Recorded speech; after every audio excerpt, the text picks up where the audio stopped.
Mais de 200 mártires espanhóis do século XX serão beatificados em outubro de 2013, né, no término do Ano da Fé. Essa notícia é muito importante. Vejam, mais de 200 mártires, eu quero que vocês prestem atenção nesse dado, do século XX. Muita gente pensa que acabaram os mártires. Só na Espanha, no século XX, na chamada Guerra Civil, que foi uma guerra contra a igreja, mais de 200 mártires estão sendo canonizados pelo Papa, beatificados, no final do Ano da Fé, em 2013. Né?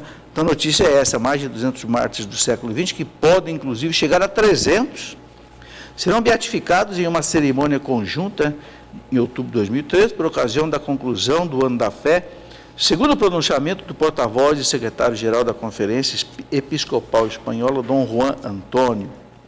A beatificação foi anunciada durante a apresentação do plano pastoral da comunidade da Conferência dos Bispos Espanhóis e leva o título de A Nova Evangelização pela Palavra de Deus. Por tua palavra lançarei as redes. Bom, gente, eu quero só lembrar o seguinte, esses 200 mártires espanhóis e muito mais morreram no século XX, 1930, mais ou menos, 29 e 30, que houve uma terrível perseguição contra a Igreja Católica. Claro que foi uma situação conflitante, onde a história precisa explicar muito bem, mas qualquer que seja o desenrolar dos fatos, 200 mártires, 200 cristãos morreram defendendo a fé. Padres, leigos, jovens, até adolescentes. E por que o Papa traz isso para o Ano da Fé? Porque o mártir é aquele que morre para defender a fé. O mártir não é aquele que morre por um problema social, político, econômico. Não, podem ser pessoas beneméritas. Nós amamos, por exemplo, o nosso Tiradentes, que morreu, né, em defesa da liberdade. Mas não é um mártir. O mártir ele morre por causa da defesa da fé. É diferente. Então, no Ano da Fé, o Papa quer beatificar 200 mártires. Ataques contra igrejas no Quênia deixam 16 mortos. Olha aí, o martírio continuando aqui no ano 2012. Olha a notícia. Pelo menos 16 pessoas morreram em ataques com granadas e tiros contra 2 igrejas na cidade de Garissa, nordeste do Quênia, durante a realização da missa dominical. Covardia, né? Invadir uma missa com bomba e matar 16 pessoas. Informa o jornal queniano Sunday Nation. Os ataques foram cometidos de forma simultânea contra a igreja African Inland Church e a Igreja Católica de Garissa, cidade próxima à fronteira com a Somália e ao campo de refugiados somalis de Daabad. Bom, não precisa nem eu ler toda a notícia. Isso aqui é suficiente para nós entendermos, meus irmãos, que os cristãos continuam católicos, continuam morrendo no mundo pelo crime de serem católicos. Nada mais. Quer dizer, nós voltamos à época da perseguição romana, voltamos à época do nazismo, voltamos à época da Revolução Mexicana de 1926, voltamos à época da Revolução Cubana, voltamos à época da Revolução Comunista da Rússia, voltamos à época da Revolução Espanhola de 1930, onde o Papa agora vai canonizar 200 mártires. Não pensem que acabaram os mártires no nosso tempo. Não. O Papa João Paulo II já tinha dito que o século XX, só o século XX, produziu mais mártires do que os 19 séculos anteriores da história da Igreja. Só o comunismo e o nazismo, Revolução Espanhola, Revolução Mexicana, Revolução Comunista, lavou o sangue, né? Lavou de sangue o chão da Igreja Católica. Milagre atribuído a Inhaxica, coisa bonita, vamos ter mais uma beata no Brasil. E muito interessante, uma beata, vale a pena ler essa notícia, né? Bento XVI aprovou a publicação do decreto que abre caminho à beatificação da leiga brasileira Francisca de Paula de Jesus, que viveu de 1810 a 1895, conhecida como Nha Chica. O documento reconhece um milagre atribuído à intercessão dela, no estado de Minas Gerais, neta de escravas que não sabia ler nem escrever. Uma santa analfabeta. Que beleza. Daí, o Papa João Paulo II, quando esteve no Brasil, uma das vezes, ele disse aquela frase que não se apagou mais. O Brasil precisa de santos. Muitos santos. Por quê? Porque os santos são, primeiro, exemplo de vida. Segundo, intercessores no céu. Por nós, pelo Brasil. Então, nós precisamos de muitos santos. E terceiro, porque cada santo que é beatificado, canonizado, é Deus que é glorificado na pessoa do santo. Por isso a igreja valoriza muito isso. Bom, Ricardo, vamos parar por aqui, para eu poder continuar com as outras matérias, senão fica muito atrasado. Mas essas notícias todas vocês podem acompanhar no blog do nosso programa, certo, Ricardo? Pode, vamos dar os caminhos melhores para você acompanhar todas as notícias da Igreja Católica. Muita gente nos pergunta sobre isso, professor. Certo. O site do Vaticano de Notícias, news.va, que agora tem a novidade que está em português. Há 2 semanas atrás só tinha no máximo espanhol, inglês, francês e italiano. Agora tem em português, news.va. Também outro site que a gente acessa é o zenit.org. Noticias.cançãonova.com, que é da Canção Nova. O próprio vatican.va, que é o site direto do Vaticano, tem lá boletim da sala de imprensa, quer saber o discurso do Papa no dia, o que o Papa vai fazer, as renúncias, nomeações, tem lá no vatican.va. Também Gaudium Press, né, que é um site muito bom, ACI Digital, são todos esses sites católicos que nós usamos como referência para nossas notícias. Beleza. Vamos então conversar um pouco. Eu vou chamar primeiro a catequese do Papa, que já anunciei, depois a gente vai comentar um pouco aqui sobre as coisas da ciência e da fé. Vamos ouvir a catequese do Papa.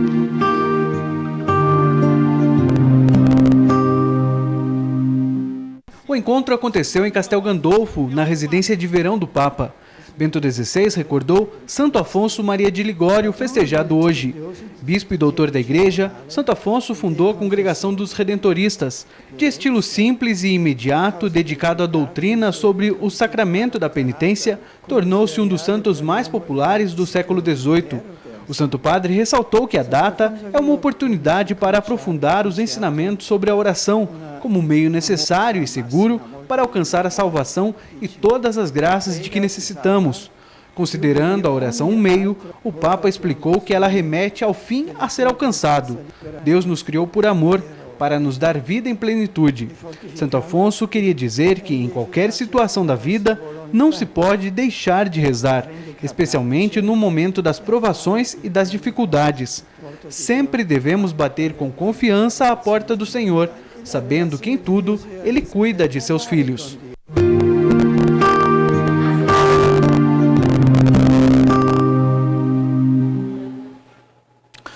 O Papa falou aí de um dos gigantes da Igreja, doutor da Igreja, viveu mais ou menos no século XVIII, 1700 e pouco, é o fundador da Congregação dos Padres Redentoristas, esses nossos padres queridos aqui de Aparecida, que cuidam do santuário de Nossa Senhora Aparecida, mas que estão no mundo inteiro, não é? Santo Afonso de Ligório, ele era um advogado, que um dia ele foi defender um réu e se decepcionou com a justiça. Abandonou tudo e foi ser padre. Impressionante. E foi ser padre foi a bispo, de bispo fundou a congregação, viveu mais de 100 anos, ou quase 100 anos, escreveu mais de 90 livros. Extraordinário. Eu gostaria de recomendar um livro de Santo Afonso de Ligório, que é fácil de encontrar, porque aqui tem no Santuário de Aparecida, da editora Santuário Aparecida, A Prática do Amor a Jesus Cristo. Um dos melhores livros que eu já li na minha vida de espiritualidade. a prática do amor a Jesus Cristo. Como é que vive uma pessoa que de fato ama Jesus Cristo? Esse santo doutor da igreja explica para a gente. Muito bem, mudando de assunto, eu queria voltar naquilo que eu falei no começo do programa, que nós tivemos 2 acontecimentos importantíssimos nesse começo do século XXI. Por que eu estou contando isso?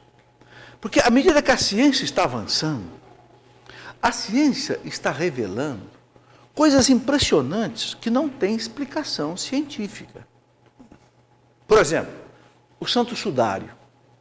O Santo Sudário de Turim, só agora, no século XX, século XXI, com a tecnologia moderna de tomografia, de ressonância magnética, é que começa agora a aparecer o segredo que está ali e que não tem explicação.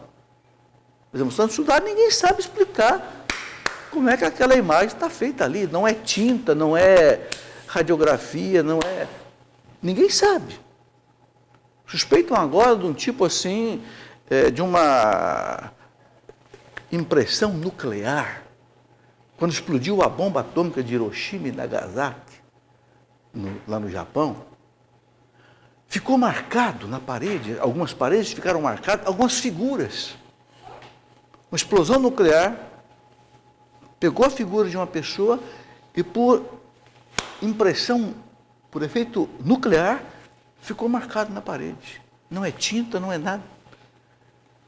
Mas na época do Cristo não havia conhecimento de ciência nuclear. Os físicos estão aí e o Papa venera o Santo Sudário. O Papa esteve lá em Turim. Eu estive em Turim quando o Sudário foi exposto, lá no ano 2010. Vi com os meus olhos na minha frente aquele pano que cobriu o corpo de nosso Senhor Jesus Cristo e que ninguém consegue explicar como aquilo está impresso.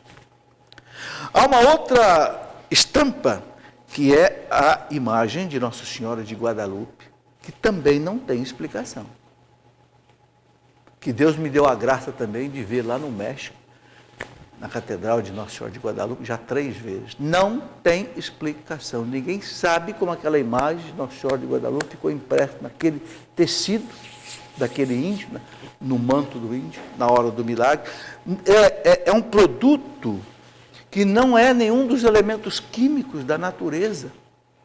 A gente sabe que tem a cadeia periódica, a classificação periódica dos elementos, né? Todos os elementos químicos, 90 e tantos elementos químicos. Não é nenhum desses elementos químicos. Então, aquele produto que foi usado para fazer aquela estampa não tem explicação química.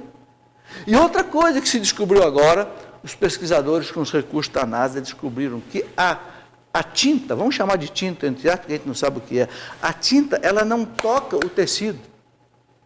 Entre a tinta e o tecido existe um vazio. Ou seja, não é uma tinta que molha o tecido.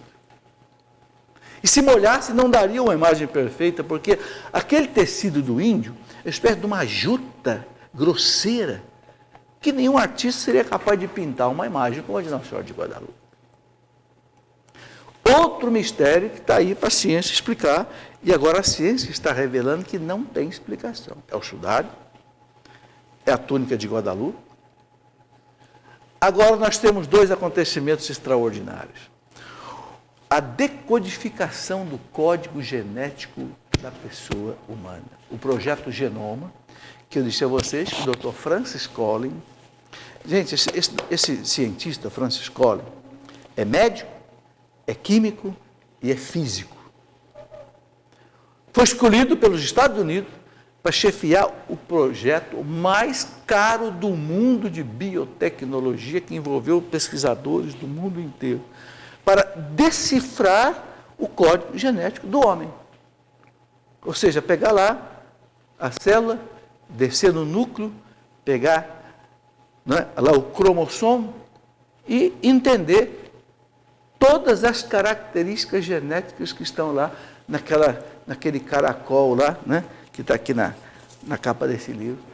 E hoje a gente sabe o que está dentro de nós que comanda a nossa vida. Por que você tem o olho azul, você tem o olho verde, você fica careca aos 50 anos ou não fica? Está lá no código genético.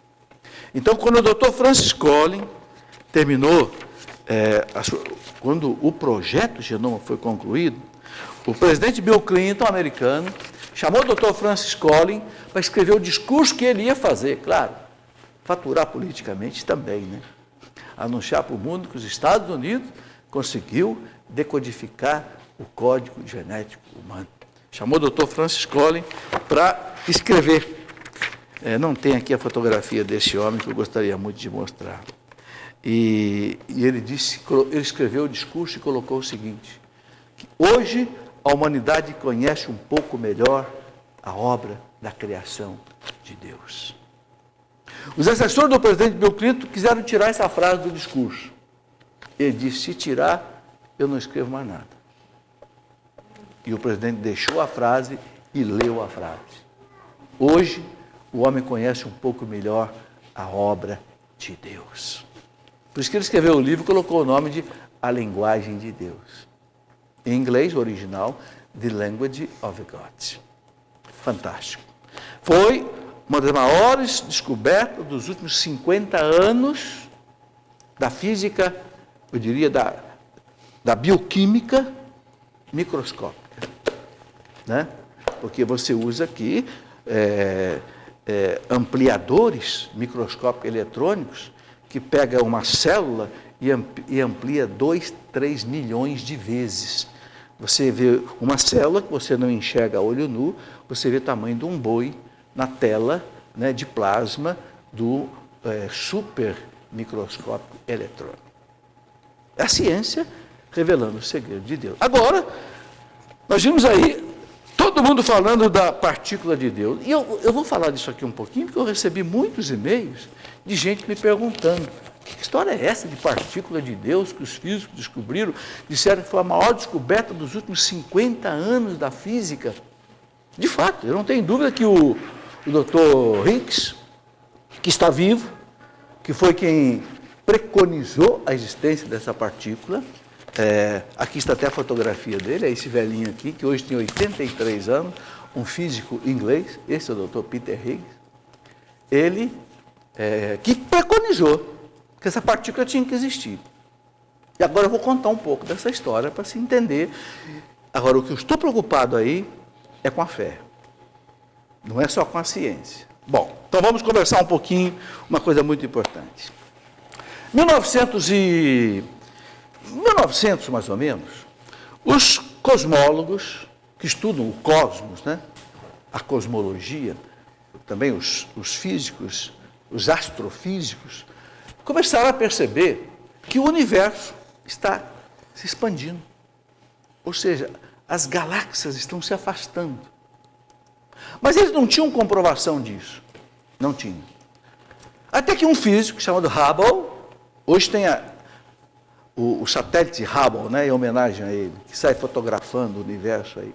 O Dr. Hubble, né, descobriu não, ele provou, recebendo as luzes das estrelas e analisando o espectro eletromagnético dessas luzes, ele chegou à conclusão que, de fato, o universo estava se abrindo cada vez mais. Então, um padre da igreja, eu faço questão de escrever o nome dele aqui, nesse quadro, um padre jesuíta, astrônomo, cosmólogo, belga, amigo do Dr. Albert Einstein. Todo mundo sabe quem foi o Dr. Albert Einstein, né? O maior físico que a humanidade já conheceu. O padre Joseph Lemaitre, um padre belga, descobriu o quê? Como é que o universo começou a existir? O famoso Big Bang, que hoje já não se fala mais de Big Bang. Hoje os físicos já estão chamando de Big Expansion, mais do que uma big explosão, um Big Bang, bang em inglês, explosão, né? Mais do que uma big explosão, os físicos já estão entendendo que foi uma big expansão. Bom, como é que o padre Georges Lemaitre, amigo de Einstein, discutiu com Einstein, como é que ele chegou à conclusão que como é que o universo começou? Num pontinho que foi abrindo. Ele chegou à conclusão porque ele pegou as equações do Einstein, o Einstein tinha desenvolvido a teoria da relatividade, e ele, com as equações do Einstein, complicadíssimas, e com o resultado, né, da expansão do universo que estava provado, ele então chegou no modelo físico, mostrando como é que o universo começou. E aí eu quero chamar a atenção de vocês para o seguinte: um padre da igreja, isso foi em 1927. 2 anos depois, 1929, o Dr. Hubble confirmou a descoberta do padre Georges Lemaitre. Então, o que eu quero chamar a atenção? Alguns ignorantes, ou algumas pessoas de má fé, dizem assim: a igreja é obscurantista, a igreja obstrui a ciência, a igreja é contra a ciência. Parabéns, a igreja é contra a ciência. Um padre da igreja jesuíta descobriu como é que o universo começou a existir. Será que se esquecem que foi um padre chamado Mendel que descobriu as leis da genética, que até hoje ninguém discorda? Então, é uma mentira sem tamanho de que a igreja é obscurantista, é contra a ciência, é contra a fé. Nada a ver. A igreja é a instituição que mais trabalhou no mundo em todos os tempos para desenvolver a ciência. E aqui, antes do intervalo, que já está na hora, eu queria dar mais um dado. Como é que os cientistas descobriram esse bóson de Higgs, que daqui a pouquinho eu vou falar dele? Descobriram porque construíram um túnel cilíndrico, como se fosse um pneu, de 27 quilômetros de comprimento, 27 quilômetros de comprimento, chamado LHC, Large Hadron Collider, que está ali entre a Suíça e a França, porque eles têm que acelerar partículas eletrizadas na velocidade da luz. Esse LHC deu problema, quando ele começou a funcionar. Vocês sabem quem que participou para ajudar a consertar o LHC? Foi o Observatório Astronômico do Vaticano. O Vaticano tem o observatório astronômico mais antigo do mundo, porque foi criado em 1500 e pouco, na Idade Média, praticamente. Os astrônomos do Vaticano foram, há 2 anos atrás, participar da equipe que foi consertar o LHC. Você vê o nível de competência científica que o Laboratório Astronômico do Vaticano tem. Será que alguém tem coragem de dizer que a igreja é contra a ciência? É obscurantista? Ou é maldade, ou é má fé, ou é ignorância. Eu não tenho outra classificação, né, para enxergar nesse caso.